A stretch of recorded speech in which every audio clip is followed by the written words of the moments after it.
Genetically modified organisms are plants or organisms that have had their genes altered to get desired traits. Also known as GMOs, they are on the shelves of many American households, making them a large part of the American diet. The use of genetically modified organisms is very important in today's economy, as they compose approximately 65% of the food available in the United States. Genetically modified organisms were introduced to the market approximately 15 years ago, without a full understanding of their effects. The purpose of this documentary is to educate viewers on the potential dangers of, and the solutions to, the use of the genetically modified organisms used to enhance food products. How are GMOs produced? GMOs are organisms that have had their DNA or genetic makeup manipulated for specific desired traits, such as resistant to specific insects or the ability to survive in harsh environments. The use of these GMOs have significantly improved tolerance to the environment, making crops and livestock more hardy, allowing them to survive longer and potentially thrive in unfavored conditions.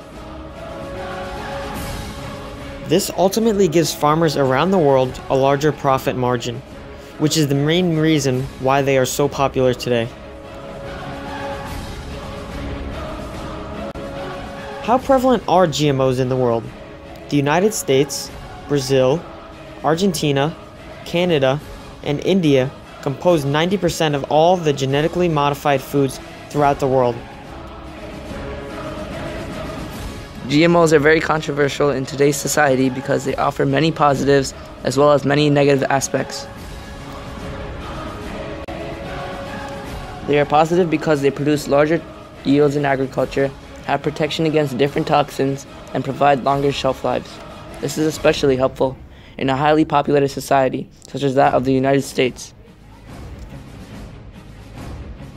Producing a larger yield in agriculture is very important because it allows farmers to produce more crops and products with less resources. This is done by genetically engineering the genetic material of the crop or animal to make them create more product. This will then lead to greater yield from each individual crop or animal because the essential organs and tissue in both plants and animals are being prioritized.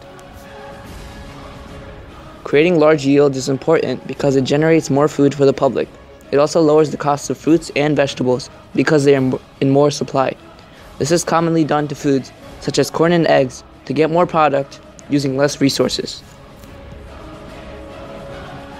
Herbicides and pesticides, along with weeds and insects, have caused numerous problems to many food-supplying crops. This is because these chemicals and organisms inhibit the ability for some crops to grow. However, GMOs have given crops resistance to some of these issues.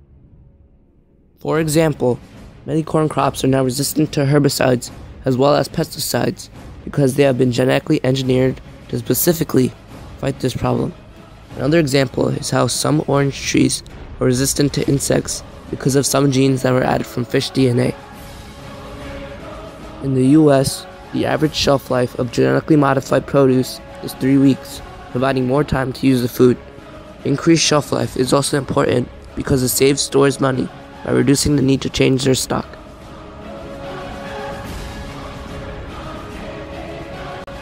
Despite the previously mentioned benefits gained by using GMOs, their use still remains very controversial.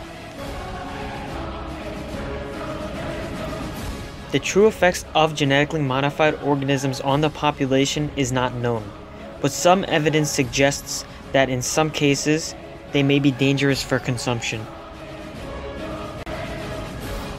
The main issues that need to be addressed about genetically modified organisms include the added contaminants to the Earth's ecosystems, increased illnesses, reduced nutrient content, and increased bacterial resistance.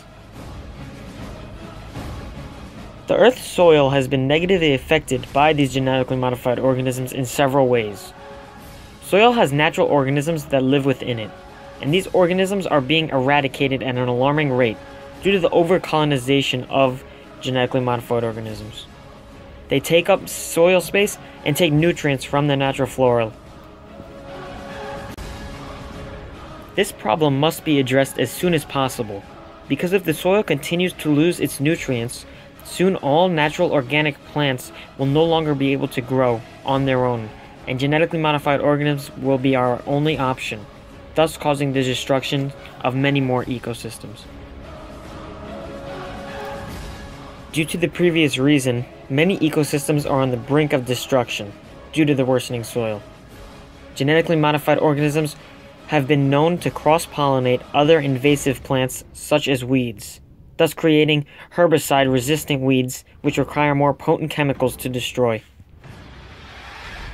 Ultimately, this has caused the distribution of heavily potent chemicals which have caused problems with nearby plants and insects within the soil. This is because a greater concentration of chemicals is required to kill the now herbicide-resistant weeds. These more potent chemicals have also left destroyed ecosystems in their wake. One famous example is the peregrine falcon. This falcon was once thriving until DDT reached into the environment after being used as a strong pesticide to destroy pesticide-resistant insects which had mutated by being exposed to these genetically modified organisms. The DDT weakened the shells of the falcons until they were so fragile that the species was on the brink of extinction.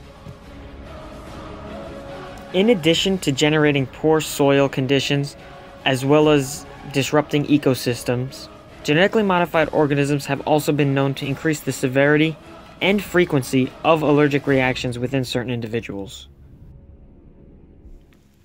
In addition, individuals who have consumed genetically modified foods have been shown to have an increase in toxins such as inflammatory molecules located within their blood. These toxins have been shown to increase liver disease because the liver is responsible for removing these toxins from the body. In addition to increased allergic reactions and the risk of liver toxicity, GMOs have also been known to make antibiotics less effective. Many question how eating certain foods could cause their bodies to become resistant to antibiotics. But in fact, there is a leftover residue of the food's modified DNA that remains in the digestive tract after eating these foods. This foreign modified DNA then neutralizes the effectiveness of antibiotics within the body, leaving the body more susceptible to bacterial infections. Although GMOs may have positive benefits, it has yet to be determined if their negative effects outweigh their positive ones. Solutions are needed to fix the current issues associated with GMOs. One solution is to promote ecological farming, which is the growing of crops that are not genetically modified. This is important because it will help stop the creation of unwanted pesticide and herbicide resistant organisms.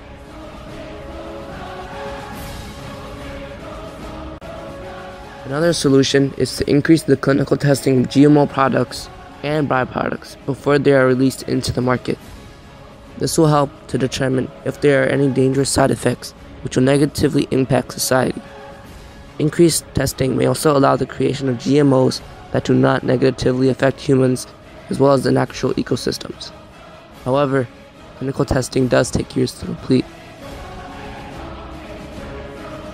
One final solution is to label GMOs on food products. This will help individuals know which foods have GMOs and which foods do not. As controversial as the topic of GMOs may be, it is consensually agreed that there needs to be a change in order to fix the issues associated with GMOs. This means that more individuals should be educated about GMOs and their effects. GMOs are beneficial because they produce larger yields in agriculture and give longer shelf lives to the food products. They are detrimental because of the increased contaminants to the Earth's ecosystems, increased illness, and increased susceptibility to disease due to decreased antibiotic effectiveness and reduced nutrients. Thus, one wonders if GMOs are friends or foes.